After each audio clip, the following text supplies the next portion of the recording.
Now that you're having to work from home, it can be a little chaotic and completely unorganized, but in this video, I have 5 tips that will help you manage your workday, so stay tuned.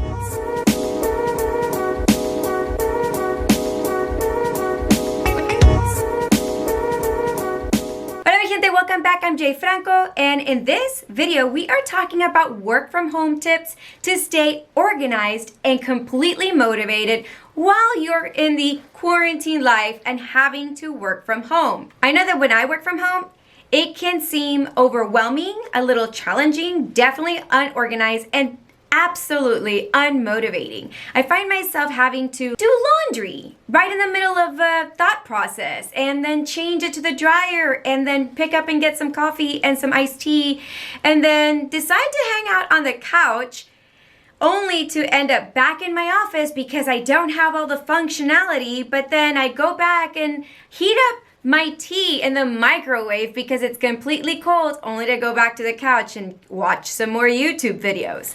So if this is you, then you're definitely going to appreciate these 5 tips that have really helped me to move to a full-on complete work from home kind of day.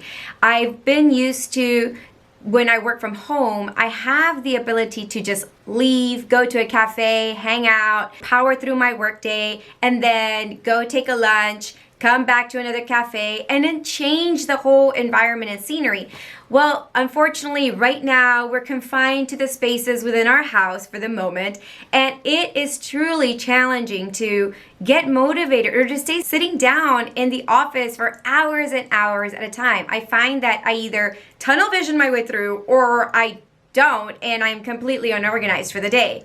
But in number 1, I want you to stay with your pre-pandemic schedule. Meaning that if you were used to getting up at 5 in the morning every single day, pre-pandemic, pre-coronavirus, you're definitely going to want to stick to that schedule. Why? Because it can be pretty relaxing to just kind of like, oh, I'm going to hit the snooze buzzer and sleep in a little longer.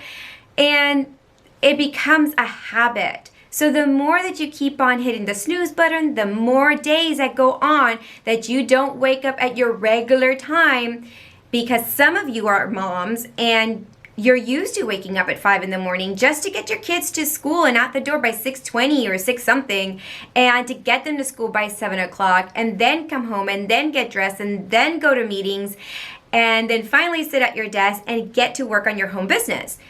However, we don't have that life anymore. So get used to doing things just as if nothing had changed. So if you're used to getting up at 5, 5:30, 6 o'clock, set your alarm, make sure that as soon as it goes off, you just jump out of bed.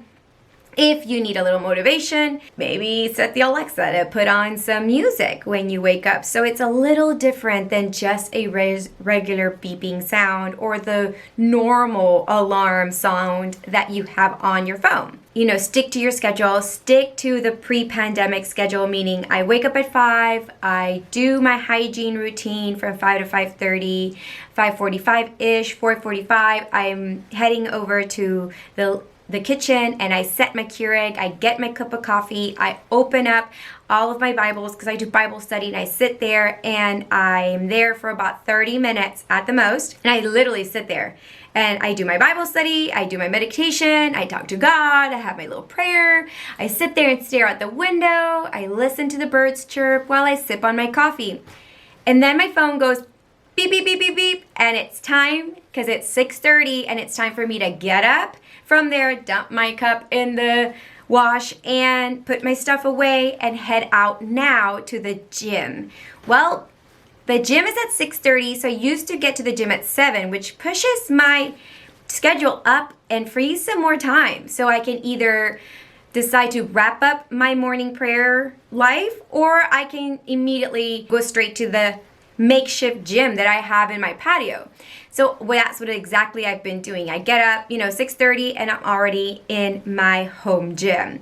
And then I don't finish for at least an hour. So I dedicate an hour or a 45-minute session if I'm only doing weights or some kind of calisthenics, then I try to keep it at 30 to 45 minutes at the most, which means that I'm now in the shower by 7:15, which is fabulous because I have more time. Shower, get ready for work, and I'm literally sitting back at my desk, fresh and ready to work by around 8:40, 8:30.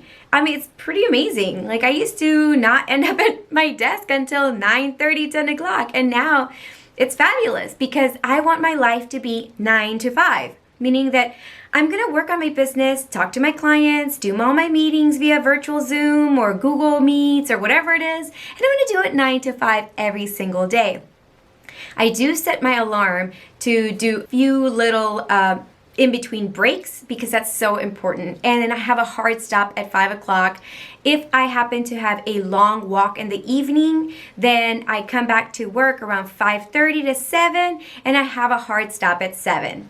So my next tip for you to create a very well organized and motivated home working environment is to create a safe space. I am so happy, like ecstatic, that my husband had my father-in-law put up the door in this room. So this room that you're seeing right now, it used to be my son's room. Well, my son is 22 now, or 22 in a few weeks actually, and he no longer lives at home. He hasn't lived at home in quite a long time. Yes, I'm an empty nester and I love it. So this used to be his room, and my office, which is next door, the room adjacent to this, it's a much smaller room, and I did have a door there.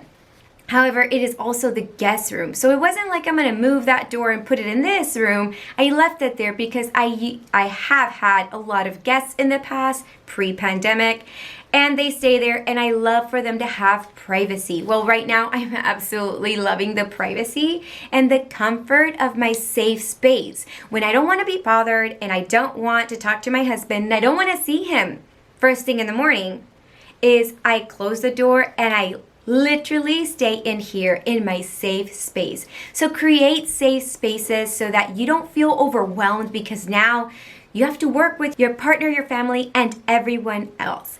The next tip that I'm going to recommend for you is to take short 15-minute breaks periodically throughout the day. I had already mentioned this in the first tip. Taking short breaks helps to kind of break your mind apart because it's so easy to get consumed with just hyper tunnel vision on one project that you lose sight of all the other things that you need to do.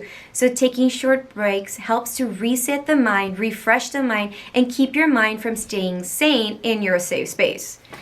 Alrighty, so number 4 is going to have to be to have an agenda or a daily planner. So make sure that in everything that you do every single day during this quarantine stay-at-home life, that you have a schedule. Remember how I was talking about like 5 a.m., 5:30, 6:30, 7 o'clock, 8 o'clock, I'm already, getting showered and ready and dressed. By 8:45, I'm already sitting here and getting started with my day. It's so important to have a pre-planned schedule when you are living the quarantine life. All right, and if you're interested in learning a little bit more about time blocking and time management, make sure that you look at the cards above because I'm gonna link a video that talks about time blocking and managing your time and setting an agenda for the day. My favorite tools are, as I had shared with you before and in the video, it's definitely my Bujo. My Bujo has like everything in there.